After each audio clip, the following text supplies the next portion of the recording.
Welcome to The Claw. I'm Eric Holtzclaw, Chief Strategist at Liger. The Claw is the marketing podcast for C-suite executives. I'm joined today by Greg Brooks. He is the CMO and Partner at SearchTides.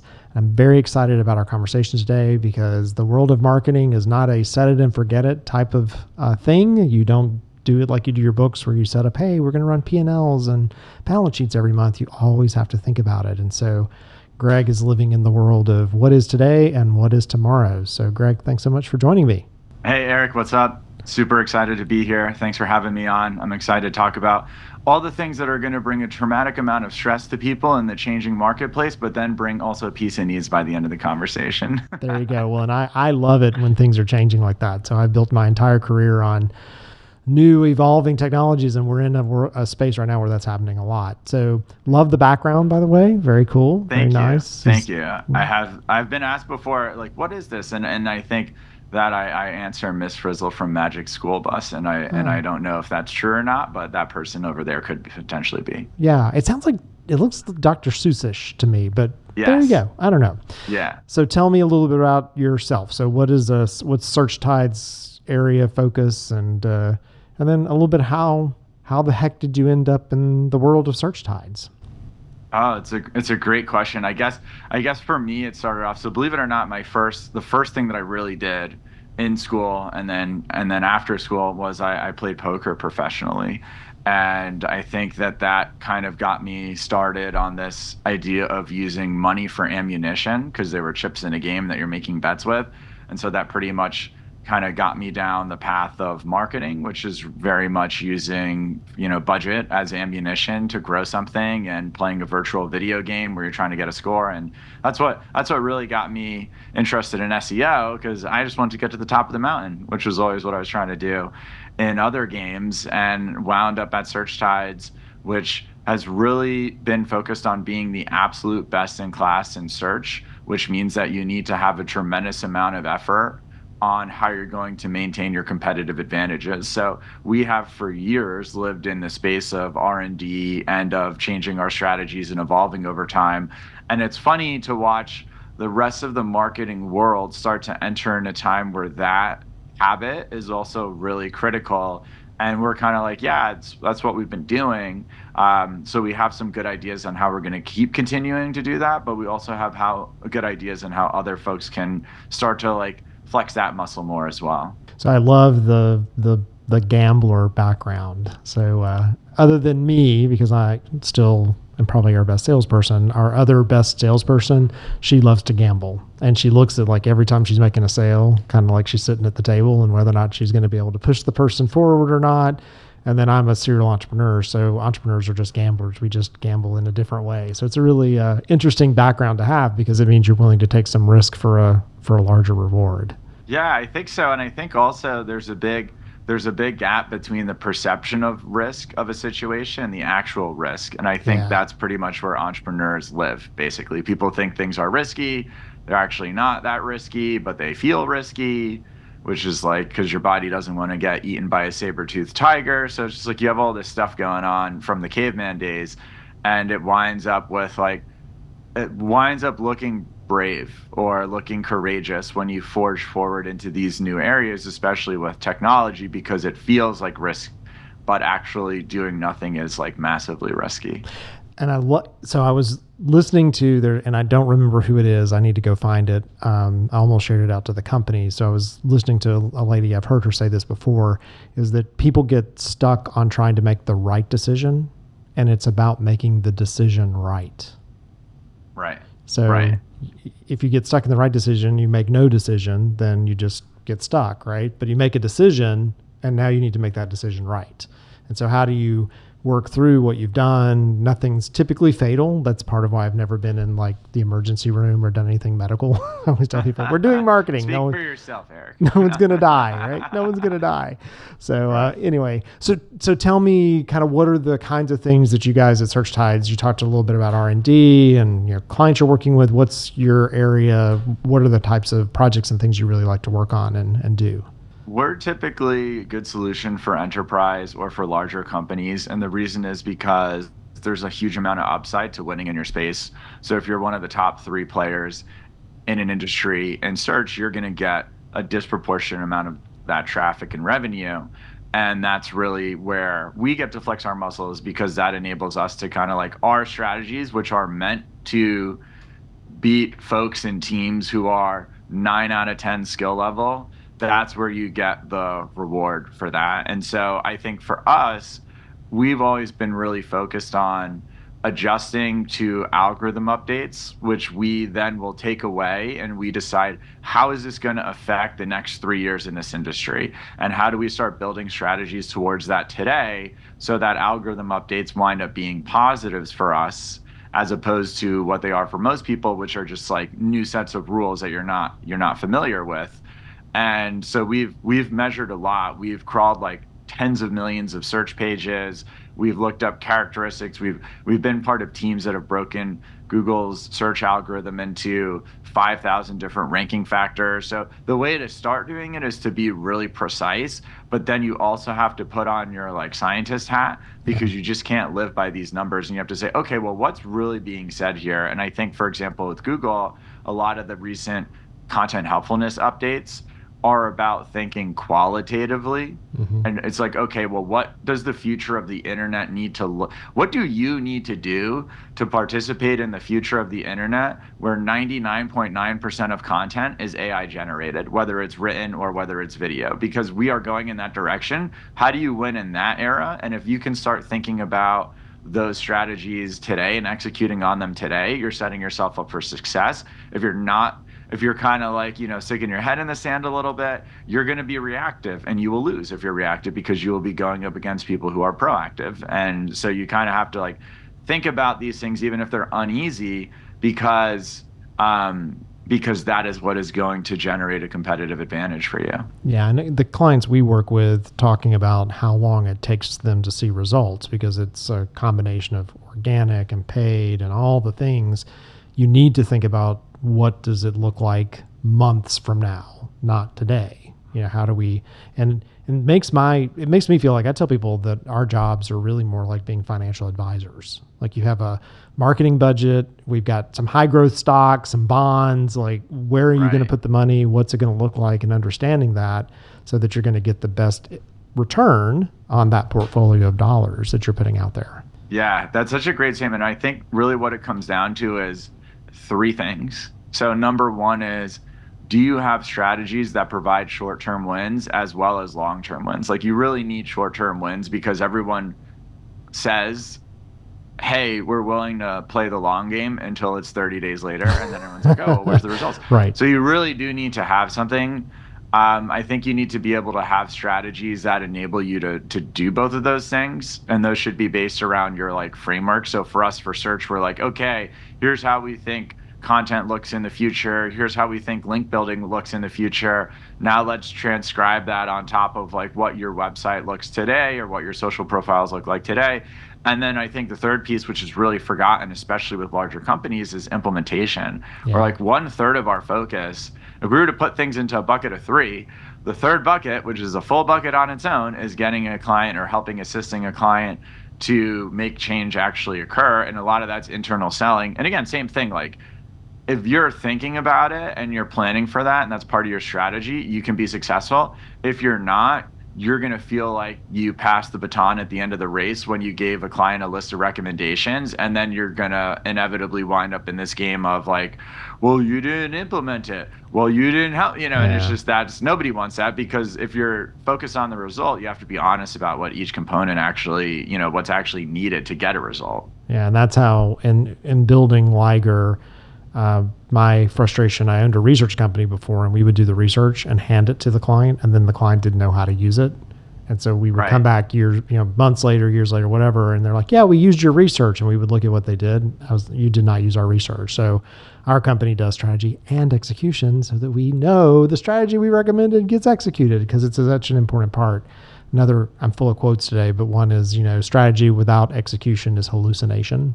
So if you build a strategy and you don't have execution behind it, you're just hallucinating. You had a good time talking through what should be done.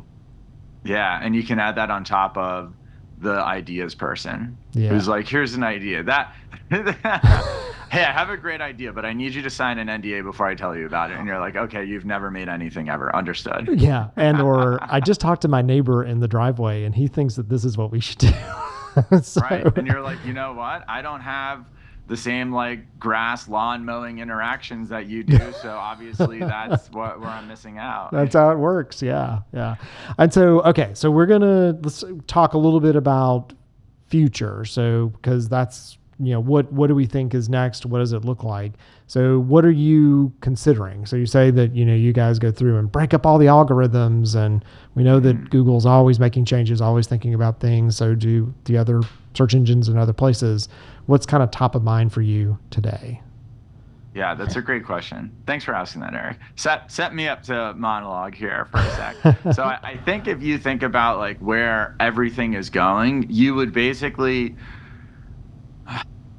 our core thesis is that consumer choice is going to increase over time because when technology emerges that lowers the cost of doing something, you get more choice. And I think a really obvious one is with content. With television, you used to have 3 stations, then 13, then 50, 500. Now you have millions and millions. And the reason is because instead of a television studio, I just need my phone, which, oh, by the way, everybody has. So consumer choice goes up massively over time. And you, as an individual, benefit from one of 2 ways. You either go to like the mega corporations and you say, I don't want to think about any of this stuff. So I want to go with a company that's provided the most economies of scale, and they're just going to give me that's what Walmart effectively is. Yeah. Or you say, I want the thing that's perfect for me. And so where does this kind of tie into business? I have like broader thoughts about that. I'll save that for a minute. I think in terms of how this has impacted what a business's strategy should be for customer acquisition, it's to play in a variety of different channels. So if we were to use search, we would say, okay, the era of Google being 99% of, it's actually like 90%, but 99-ish% of all of searches online is most likely coming to an end. The era of people looking for new information and seeking knowledge online is not changing. Right. So, those are, I think people sometimes combine those two and they say search is literally going to continue to increase as people increase their ability to learn, which is like pretty naturally occurring in society. It might happen on Google. It might happen on GPTs, which, by the way, still search on Bing. Like here's something that people don't know. Because over 90% of major websites have blocked GPT spiders, whether that's Perplexity, whether that's ChatGPT, your average result that ChatGPT is bringing to you when it needs to look something up for you is the number 14 result on Bing. Wow. Would you ever be there manually if you were on? No, you wouldn't. absolutely not. That's the caliber. And ironically, Google is probably the only search engine that has a real chance to make a really good LLM for search, because guess who's never getting their spiders and robots blocked? Google. So they have access to 100% of websites. So they actually probably have the biggest chance of figuring out, it's called AI overviews today. But the point is, it's not necessarily just going to be Google. It's not just going to be GPTs. It's going to be based off of your own demographics because of your own choice. So you're going to have people discovering things on the search bar in TikTok. Others might be looking in Instagram. Others might be looking on Pinterest. Others might be looking on social media first, on like company pages, or seeing what their friends are posting about. So if you take search and you start to expand your definition of search to just include knowledge seeking, that is where you need to be as a brand. And you can see as a secondary effect of that, in a world where there's more consumer choice, which is basically technology enabled, which is what AI will do. There will be more companies in the future because there's fewer people required to create a company, and because companies are scaling with less people than they did 5 years ago. We just had a whole round of layoffs, quote unquote, because of AI. Those jobs are not coming back at the same rate because we're now expecting more out of each individual. So if you put all those things together, you have a world where 2 things are true. Number one, like, you as a brand need to be holistic with where you are, and you still need to be focused on revenue-based metrics. And number two, you as a brand need to stand for something and be the quote unquote perfect match. You need to vocalize that. Maybe you care more about customer service than anybody else you've ever heard. Maybe you care more about the lowest price for customers. I don't recommend that one, but maybe that's what some people. So you have to understand who you want to be as a brand, because the future is more consumer choice. Now, search and SEO tie into all of this because number one, everything is governed by algorithms. Every single platform that I just talked about, like, it's going to be incredibly valuable for a company to show up on search and on TikTok, if that's where the demographic is, on Instagram, if that's where the demographic is, on YouTube, if that's where the demographic is, on Google, because guess what? Google search is not really going away. It's just getting more fragmented. But people are underestimating how sticky Google will be. All you have to do is ask my mom, who still prints out directions on MapQuest. So it's just like people hang around with their habits longer than we can even imagine. Right. We think it's different because it's our job to look forward as far out into the future as possible and adopt that technology. So we kind of have a different lens on it. Yeah, very interesting. All right, we're going to take a commercial break and then come back. And you just said a lot of things. And so as a business, as a company, as a marketer who has to make decisions in the next 12 to 24 months, where am I going to place my bets? So I want to talk about that a little bit more. So we'll be back in just a second. You're listening to The Claw. I'm Eric Holtzclaw, Chief Strategist at Liger, talking today with Greg Brooks from SearchTides. We're talking about that ever elusive topic of search and where do I put my money and all those kind of things. So we'll be back in just a second. The Claw podcast is brought to you by Liger. Liger is a hybrid marketing firm combining a brand strategy consultancy and a production house that offers the full range of content and creative services. We can be your entire marketing department or your entire marketing department's favorite people to work with. We save the world from boring, broken marketing by putting businesses in brand therapy so they can express their most authentic, memorable selves. And then we share their story so they can be known. For more information, visit ligerpartners.com and follow us on our social media platforms. And we're back. You're listening to The Claw. I'm Eric Holtzclaw, Chief Strategist at Liger. I'm talking today with Greg Brooks, who's CMO and Partner at SearchTides. We're having a really interesting conversation about one of the more complicated areas of the marketing ecosystem, which is that getting people to your stuff. So, how do you attract them? How, when they're trying to find you as a solution, making sure you show up.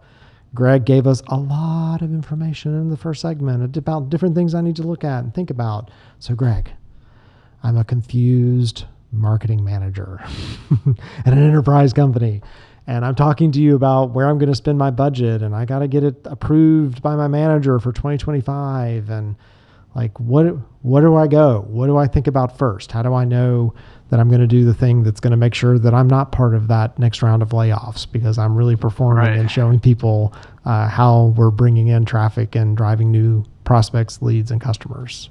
So if I'm a marketing manager and I'm putting together a budget for 2025 and I want to say things that will both get what everybody wants and also give me the space to get the things that I actually need, I'm going to basically, I'm gonna have the following conversation. I'm gonna say the most important thing that we can do as a brand is we can flip time from working against us to being on our side and working for us. And what that means is if someone can interact with our brand, it doesn't matter where, it doesn't matter when, it doesn't matter if it's on social, an email, through search. Once they come into our sphere, if they can basically give the minimum thing that they can give, which is time, so no money but time, and learn about us passively, which means through things like content marketing, through things like email, through things like social media posts, and we can provide value to them as a brand, they will essentially over time want to work with us. We will be the obvious choice, and when they become in market, we're the brand that has provided two things.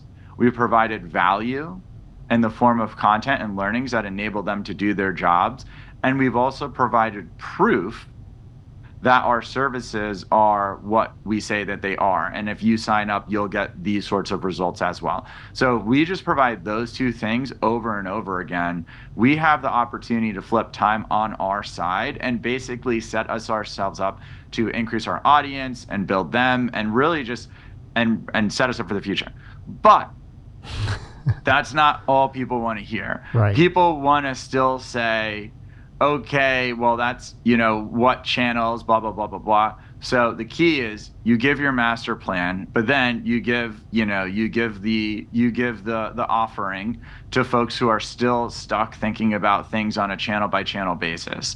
And you say, here's a list of our 3 channels where we want to double down on, or whatever it is, where we want to go deeper into it. If you're working with a budget that also encompasses sales, you got to give them their red meat. So it's like, here's how we can get more efficient over here. So really it's 2 things. You're like, this is the big master plan that we need to work towards.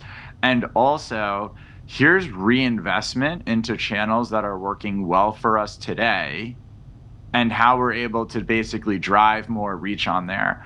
And you probably want to give the quote, and I don't know who it's by, but it's based off of like a pretty comprehensive study, which basically says half of customers are ready to buy before 6 months of interacting with your brand, which basically means half of everyone takes longer than 6 months before they're ready to make a purchase.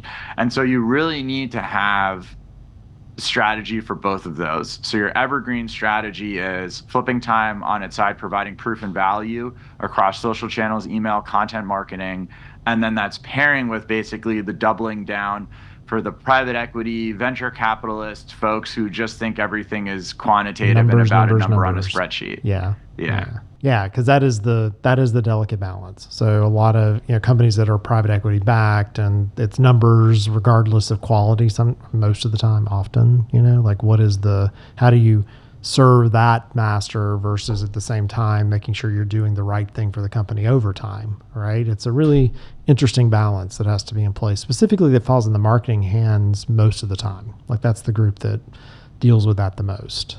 Yeah, and it's challenging, and I think that's why you need a plan. So you need a guide that you can continue to point to, and I think and especially that shorter term stuff where you're doubling and tripling down on channels, that really comes from deprioritization. Yeah. That comes from being honest about what's getting you results today and how do you double and triple that, and then what you're sacrificing is that medium term. You're like, we could go into a new channel, and then build that out. But instead of that, we're going to get stronger at our strongest channels, and maybe where there's more obvious attribution also, so you're getting credit as a marketer. Yeah. And then we're basically building the system that is going to win in our industry for the next 10 years. And you're constantly balancing both of those. And the reality is your conversations are not always going to be fun internally, because people are always going to want it for you to take that other budget and move it to the short-term stuff. But if you set course at the beginning and you get everybody to align on the plan and agree to it, and you deliver on the short-term stuff, that is essentially what will give you the length of time on the back end stuff that you need. But it's very obvious. Anyone who has built an audience as a company wins. Yeah. Like that is very obvious. Anyone who can send an email out to people who have a positive perspective of your company, service, or product, you make money out of thin air from that. That is clearly the goal, and especially in an era where we're going to have more competition, which is enabled by AI, you will have more competitors than you used to have. That is a fact. You will not have fewer competitors, you will have more, because there will be fewer people who are needed to create a competitor, and therefore you can basically win through reputation, and you can win through the deposits into the metaphorical bank accounts that you've made to folks over time in the form of value that you've created for them and proof of your services. That those literally become your competitive advantages. I love that. You sound like me talking to clients on a regular basis. And so for you in this category of what the future looks like, because you seem like me also to like disruption, what are you excited about? Like, what's the thing that's on the horizon that you're like, I think this is really cool and going to be a significant thing for marketing, or just in general as it relates to the way that potentially companies are interacting with their customers, or what are you excited about? What I'm excited about is we're going to most likely have a transition away from the quantification of business. So it truly was about a lot of people who have had theoretical schooling and MBAs or just went right to being on boards saying, make this number go up and make this number go down. And they have no idea how to be an operator, and they have no idea what it's actually like to, to accomplish that. And I think the business leaders of tomorrow will be those who understand the human component to business and also to consumers. At the end of the day, when you have, when factories started being able to mass produce furniture or art or whatever it is, what happened to hand painted furniture? What happened to hand, again, it's pretty clear that this is going to happen. It's also pretty clear that most people will ignore that. And so what I'm excited about is for the future where the people who basically prioritize the human element that we're living in, they will win. And the people who basically prioritize quarterly profits, they will eventually find themselves running off of a cliff because consumers only get more knowledgeable over time, and they will simply move towards places that treat them better, and the idea of being best in class will die, and the best companies will only think about what's better for the consumer. There will be no comparison to their competition because they will only be thinking about the consumer. I'm excited as a consumer, I'm excited about that. As a vindictive person, I'm excited about I think that's like definitely the direction that we're going. And ironically, AI is enabling that. At SearchTides, we believe that search has 3 different eras. We had the foundational era, which was from the past. It's like a pyramid, so they stack on top of each other. You need all of them. That's all the stuff in SEO that you know about, meta tags, links, all that stuff. You still need all that stuff today. We've now moved into the influence era. Authorship, expertise, authoritativeness, all that stuff is really important for ranking today as well. And the future is, we're calling it the human era. And it's going to ironically be in an era where most of the internet is AI generated content, but we're very secure in our understanding of what is actually going to create a winning formula. Very cool. There's a book that I read a long time ago, but it was written in the 90s, and it's called The Fourth Turning. So I would suggest, based on what you just said, that you read the book. And the reason it talks about how things run in cycles, and, like there's a spring, summer, fall, and winter, and we are in what would be considered the fourth turning right now as it relates to marketing, which is this return to village concept. So before commercialization, people would go down to their local tailor, they would make something for them. It was all custom, so it was this one-to-one. And then we moved into mass production, and then we've gone through like all these. So we're in this fourth turning category, and it's a really interesting space because it means there is the ability to be like a one-on-one with that customer in a way that, the ones you talk about, the vindictive who are used to run an ad and someone will show up and the salesperson will convince them, those days are just gone. And that's often what people were taught in the marketing and sales days of, if they got their degree in marketing, let's say, that's you do this certain thing, you get somebody in and then you move them along, and that's just not how the customer journey works any longer. And I would give one piece of advice to anyone who's uncertain about that. And I would say, how do you act as a customer? Right. How do you act as a consumer? How do you buy? I think we just for some reason, we forget how we act, and we just assume that everyone else shows up. They're like, oh my goodness, I can take a sales call while you can try to convince me to spend money. Oh my God, that's amazing. Where do I sign up for that? And then you're just like, oh my goodness, I cannot believe this person wants to take up a second of my time. How dare they? And it's just like, yeah, that's the attitude of other people. When somebody helps you out time after time and hits you up to partner or whatever, and then at some point you're just like, geez, this person is like relentlessly helpful. I feel obligated to, why don't you try to make that happen for your customer? Like, it's just, I think that's the big tip that I would give folks. Like, how do you behave as a consumer? That's how your customers are behaving. Literally, it's the same thing. We're all people. And customers love to buy.